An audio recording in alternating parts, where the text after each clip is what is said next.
sekarang mati. Anda kembali bersama kami di Breaking News Metro TV. Kami kembali tampilkan situasi terkini pemirsa dari sejumlah titik yang melakukan aksi unjuk rasa. Di sebelah kiri itu adalah bagian belakang dari gedung DPR RI Jakarta, yang mana di bagian belakang ini sudah dirobohkan begitu pagar di lapisan kedua.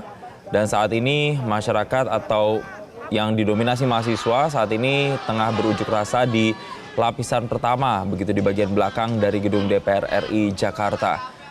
Adapun beberapa saat lalu memang pagar dari gedung DPR RI ini dirobohkan begitu sehingga masyarakat atau pengunjuk rasa bisa masuk agak lebih dalam hingga ke lapisan pertama. Dan yang saat ini kita berpindah lagi ke berikutnya adalah di depan gedung Pemprov Jawa Barat begitu di Bandung, Jawa Barat. Saat ini juga terjadi aksi pembakaran. Ini adalah pembakaran pembatas begitu yang dilakukan oleh sejumlah massa yang ada di sana. Dan tadi memang ada sempat terjadi beberapa saat lalu pelemparan sejumlah barang dan saat ini masih dilakukan oleh beberapa orang ke dalam gedung. Dan ada juga sejumlah tulisan-tulisan begitu yang intinya adalah menolak revisi Undang-Undang Pilkada yang dilakukan oleh sejumlah masyarakat mulai dari mahasiswa hingga masyarakat umum. Menyuarakan aksi seruan kepada mahasiswa lain. Om Swastiastu, Namo Buddhaya, salam kebajikan, salam sehat buat kita semua, teman-teman media.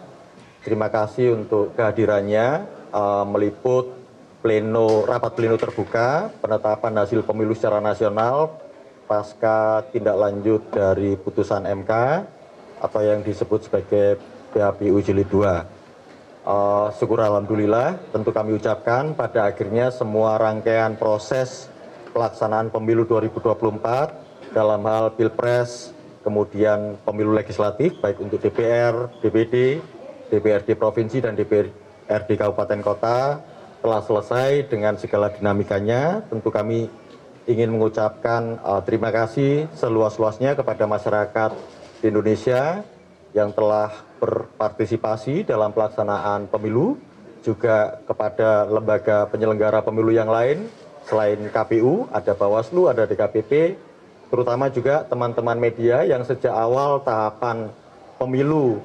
dipublikasikan senantiasa mendampingi kami, memberitakan berbagai informasi relevan yang sangat dibutuhkan oleh publik.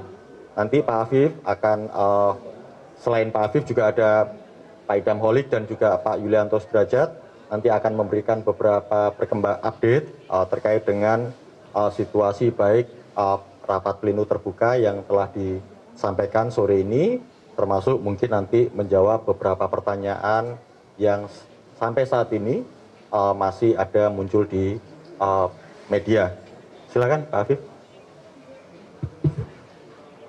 Terima kasih Mas Agus. Assalamualaikum warahmatullahi wabarakatuh. Selamat siang, salam sejahtera buat kita semua. Teman-teman jurnalis yang saya banggakan, terima kasih atas waktu, kesetiaan, dan kesabarannya.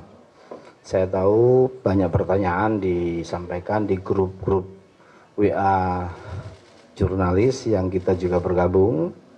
Memang kita merencanakan untuk menyampaikan beberapa informasi setelah rapat terbuka, pleno terbuka pada siang hari ini.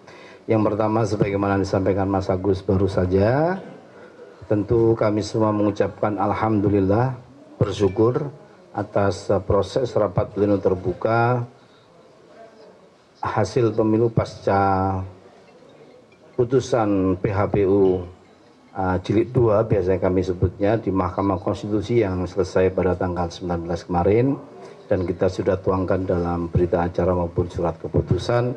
Dan dengan demikian maka seluruh rangkaian PHPU sudah selesai dan hasil pemilu sudah kita bisa dapatkan. Itu yang pertama. Kemudian yang kedua, berkaitan dengan hal-hal teknis lainnya nanti akan dijelaskan oleh Pak Idam, dan mungkin update pilkada disampaikan oleh Mas Yulianto Sudrajat. Nah, yang ingin kami sampaikan berkait dengan pertanyaan-pertanyaan yang disampaikan oleh teman-teman, sebagaimana kita sampaikan di tanggal 20 malam ketika kita sudah mendapatkan informasi seputar dengan Konferensi yang bisa kami lakukan sekaligus memberikan beberapa perkembangan informasi terkait dengan seputar pelaksanaan pilkada yang akan kita hadapi, apakah itu menyangkut rancangan peraturan KPU, termasuk kemudian situasi-situasi yang saat ini berkembang, bagaimana kemudian KPU merespon dalam bentuk tindak lanjut dari putusan Mahkamah Konstitusi. Tentu kami tidak akan masuk ke kontroversi yang muncul di seputar isu publiknya. Yang jelas, putusan Mahkamah Konstitusi kami tindak lanjuti, tentu saja kami berangkat juga dari pengalaman 2024 lalu pada saat penyelenggaraan pemilu untuk Pilpres dan Pileg. Tindak lanjutnya tadi sebagaimana disampaikan Pak Afif, pasca pembacaan putusan dari MK tanggal 20 Agustus, tanggal 21 Agustus kami sudah mengajukan surat ke DPR, ke Komisi 2 dalam hal ini untuk melakukan konsultasi karena prosedur itu memang harus ditempuh di situ. Baik, kita bisa akhiri ya. Terima kasih, selamat sore teman-teman.